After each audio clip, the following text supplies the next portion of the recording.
નમસ્કાર દર્શક મિત્રો, અમારી યુટ્યુબ ચેનલમાં એક નવા વિડીયોની સાથે ફરીવાર તમારું હાર્દિક સ્વાગત છે. તો મિત્રો, આપણે 1 થી 20 પ્રશ્નો છે તે આગળના વિડીયોમાં બનાવી નાખેલા છે, જે ડીસી જનરેટર વિશેના હતા. તો મિત્રો, આ પણ પાર્ટ 2 છે. ડીસી જનરેટર વિશેના બીજા 21 નંબરથી પ્રશ્નોની શરૂઆત કરીશું. તો મિત્રો, તે પહેલાં તમે હજુ સુધી અમારી ચેનલ સબસ્ક્રાઈબ નથી કરી તો અમારી ચેનલ જરૂરથી સબસ્ક્રાઈબ કરી લો, કારણ કે અમારી ચેનલમાં ઇલેક્ટ્રિકને લગતા વિડીયો બનાવવામાં આવે છે, જે તમને ખૂબ જ ઉપયોગી થઈ શકે છે. તો ચાલો મિત્રો, વિડીયો શરૂ કરીએ. અને વિડીયો શરૂ કરતા પહેલાં મિત્રો, તમે અમારા વોટ્સએપ ગ્રુપમાં જોઈન નથી થયા તો તેની લિંક પણ તમને ડિસ્ક્રિપ્શનમાંથી મળી જશે, જેમાંથી તમે અમારા વોટ્સએપ ગ્રુપમાં પણ તમે જોઈન થઈ શકો છો. તો ચાલો મિત્રો, આપણે વિડીયો શરૂ કરીએ. તો મિત્રો, 21 નંબરનો પ્રશ્ન છે કે લેપ અને વેવ વાઇડિંગ કઈ બાબતમાં અલગ પડે છે.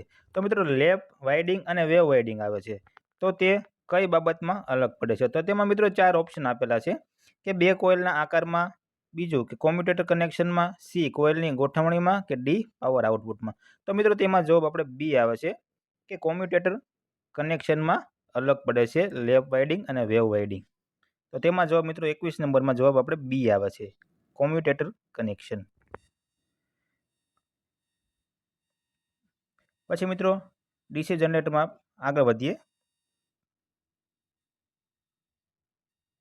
22 નંબરનો પ્રશ્ન છે કે ડીસી શન્ટ જનરેટરની નેમ પ્લેટમાં રેટેડ વોલ્ટેજ 250 વોલ્ટ અને રેટેડ કરંટ 15 એમ્પિયર દર્શાવેલ છે, તો તેના આઉટપુટ કેટલા હશે. તો મિત્રો, 22 નંબરના પ્રશ્નમાં કે ડીસી શન્ટ જનરેટરની નેમ પ્લેટમાં રેટેડ વોલ્ટેજ 250 વોલ્ટ અને રેટેડ કરંટ 15 એમ્પિયર દર્શાવેલ છે, તો તેના મિત્રો આઉટપુટ કેટલો હશે. તો તેમાં મિત્રો જવાબ આપણે જોઈએ તો તેમાં જો મિત્રો આપણે બી આવે છે કે 3.75 કિલો વોટ, એટલે કે 3.75 કેડબલ્યુ. તો 22 નંબરના પ્રશ્નમાં જવાબ આપણે બી આવે છે.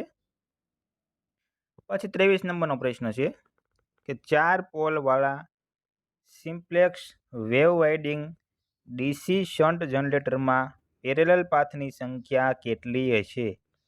તો 4 પોલ વાળા simplex wave winding DC shunt જનરેટરમાં પેરેલલ પાથની સંખ્યા કેટલી હશે. તો તેમાં મિત્રો જો આપણે એ આવે છે કે 2. તો મિત્રો 4 પોલ વાળા simplex wave winding DC shunt જનરેટરમાં પેરેલલ પાથની સંખ્યા 2 હશે. તો 23 નંબરના પ્રશ્નમાં આપણે જવાબ એ આવે છે 2. પછી 24 નંબરનો પ્રશ્ન છે કે જો ડીસી જનરેટર ખૂબ વધારે ગરમ થતું હોય તો કયા કારણો હોઈ શકે છે. તો ડીસી જનરેટર મિત્રો ખૂબ વધારે ગરમ થતું હોય તો તેના કયા કારણો હોઈ શકે છે. તો મિત્રો, તેમાં અહીંયા 4 ઓપ્શન આપેલા છે. તો તેમાં જવાબ મિત્રો આપણે ડી આવે છે કે આપેલા તમામ જવાબ સાચા છે. તો તેમાં પહેલો જવાબ જોઈએ તો વાઇડિંગ શોર્ટ સર્કિટ થવું, પછી બીજું કે બેરિંગ ખરાબ હોવું, ત્રીજું કે લેમિનેશન વચ્ચેનું વાર્નિશ બળી જવું. તો મિત્રો, આ આપેલા તમામ જવાબ છે તે સાચા છે.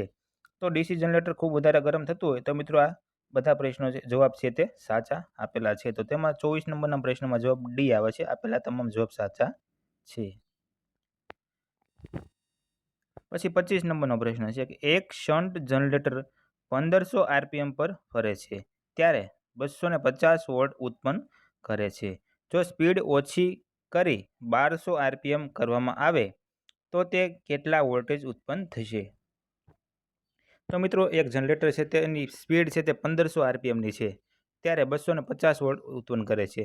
તો મિત્રો, તેની સ્પીડ ઘટાડીને 1200 આરપીએમ કરવામાં આવે તો તે કેટલા વોલ્ટેજ ઉત્પન્ન થશે. તો મિત્રો, તેમાં જવાબ મિત્રો આપણે જવાબ બી આવશે કે 200 વોલ્ટ ઉત્પન્ન થશે.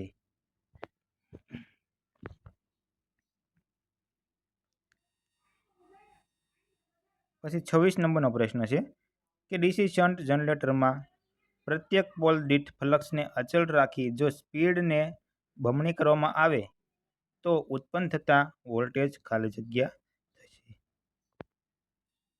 તો મિત્રો, 26 નંબરના પ્રશ્નમાં કે જો ડીસી જનરેટરમાં પ્રત્યેક પોલ દીઠ ફ્લક્સને અચળ રાખી જો સ્પીડને બમણી કરવામાં આવે તો ઉત્પન્ન થતા વોલ્ટેજ છે તે બમણા થશે. તો મિત્રો, 26 નંબરના પ્રશ્નમાં જવાબ આપણે બી આવે છે કે બમણા થશે.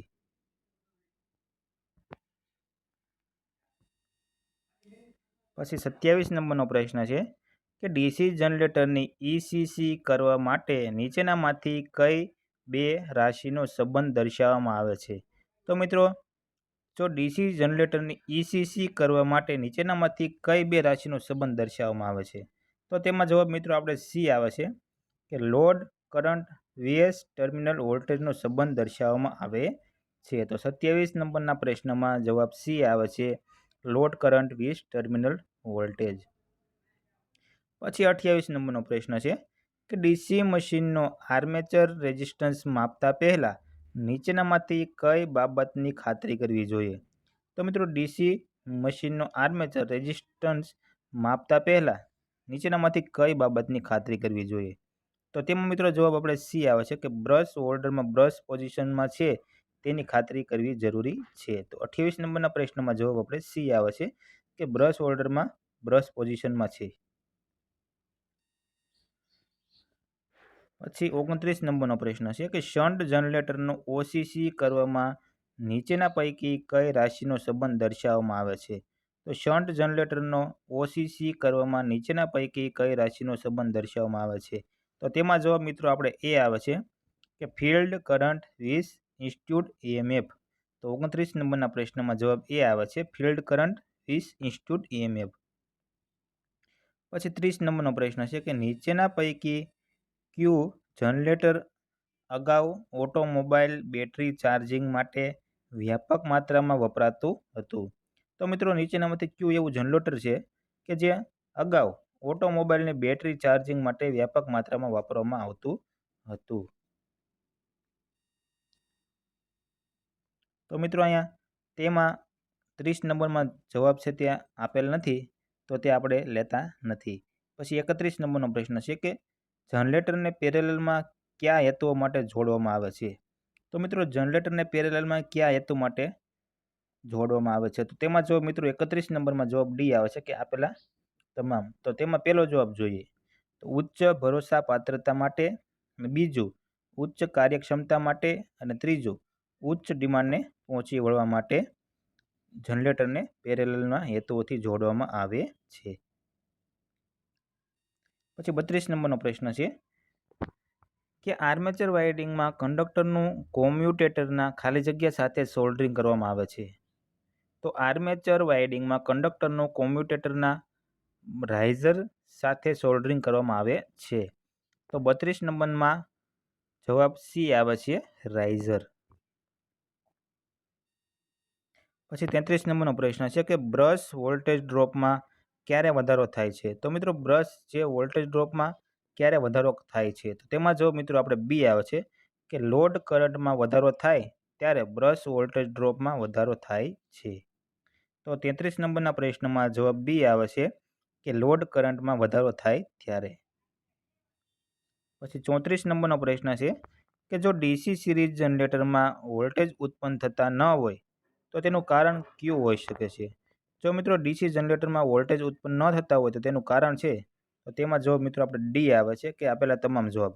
તો તેમાં પહેલો જવાબ જોઈએ કે રેસિડ્યુઅલ મેગ્નેટિઝમની પોલારિટી ઉલટી હોવાથી, બીજું લોડ જોડેલ ન હોવાથી, અને ત્રીજું ફિલ્ડ વાઇન્ડિંગના કનેક્શન ઉલટા હોવાથી ડીસી સિરીઝ જનરેટરમાં વોલ્ટેજ ઉત્પન્ન થતા નથી. તો તેમાં મિત્રો 34 નંબરના પ્રશ્નમાં જવાબ ડી આવે છે કે આપેલા તમામ જવાબ સાચા છે. પછી 35 નંબરનો પ્રશ્ન છે કે લાંબી ટ્રાન્સમિશન લાઇનમાં વપરાતા ડીસી સિરીઝ જનરેટરને શું કહેવામાં આવે છે? તો લાંબી ટ્રાન્સમિશન લાઇનમાં વપરાતા ડીસી સિરીઝ જનરેટરને બૂસ્ટર કહેવામાં આવે છે. તો તેમાં જવાબ મિત્રો આપણે ડી આવે છે, બૂસ્ટર. પછી 36 નંબરનો પ્રશ્ન છે કે ઇન્સ્યુલેશન રેઝિસ્ટન્સ ચેક કરવા માટે કયો વીજ પ્રવાહ વપરાય છે? તો મિત્રો, ઇન્સ્યુલેશન રેઝિસ્ટન્સ ચેક કરવા માટે તેમાં ડાયરેક્ટ કરંટ વીજ પ્રવાહ વાપરવામાં આવે છે. તો તેમાં જવાબ મિત્રો સી આવે છે, ડાયરેક્ટ કરંટ. પછી 37 નંબરનો પ્રશ્ન છે કે આર્મેચર રિએક્શન એટલે ખાલી જગ્યા. તો મિત્રો, આર્મેચર રિએક્શન એટલે શું? તો તેમાં જવાબ મિત્રો આપણે સી આવે છે કે આર્મેચરના કારણે ફિલ્ડ પોલનું ચુંબકીય ફ્લક્સ નબળું પડવું કે નાશ પામવું તેને આર્મેચર રિએક્શન કહેવામાં આવે છે. તો 37 નંબરના પ્રશ્નમાં જવાબ આપણે સી આવે છે. પછી 38 નંબરનો પ્રશ્ન છે કે ઇન્ટરપોલ શું કાર્ય કરે છે? તો મિત્રો ઇન્ટરપોલ છે તે કોમ્યુટેટર અને બ્રશ દ્વારા ઉત્પન્ન થતા સ્પાર્કને ઘટાડે છે. તો 38 નંબરના પ્રશ્નમાં જવાબ આપણે બી આવે છે.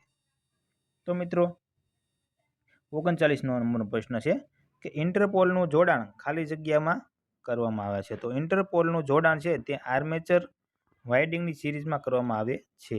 તો 39 નંબરના પ્રશ્નમાં જવાબ આપણે બી આવે છે કે આર્મેચર વાઇન્ડિંગની સિરીઝમાં. તો મિત્રો જો તમને અમારો વિડીયો પસંદ આવ્યો હોય તો અમારી ચેનલને સબસ્ક્રાઈબ કરો અને વિડીયોને લાઇક કરવાનું ભૂલતા નહીં.